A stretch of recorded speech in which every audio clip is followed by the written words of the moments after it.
মা কি হয়েছে? এখন ভাত খেয়ে যাবো, আর দুপুরবেলা কি খাবো?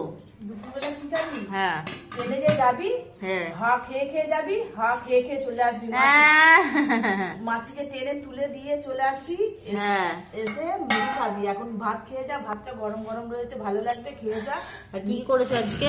আজকে নিরামিষ, বৃহস্পতিবার। হুম এই যে ফুলকপি আলুর তরকারি করেছি। হুম তাড়াতাড়ি ভাতগুলো গপ গপ করে খেয়ে, হ্যাঁ আর মাসির বড় ব্যাগটা কাঁধে ঝোলা,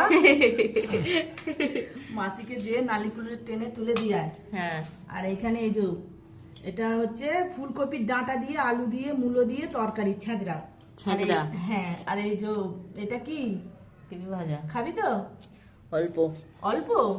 পেঁপে ভাজা করেছি, তোর ভাই দেখেই বলছে আমার বমি উঠে আসছে। আর পাঁপড় কই গেল? পাঁপড় বইখানে লাভ, পাঁপড় ভাজা ওইখানে রয়েছে, আনা হয়নি। আর আমি মুড়ি খাবো, নিয়ে বসে পড়েছি ওই ডাঁটা চচ্চড়ি দিয়ে।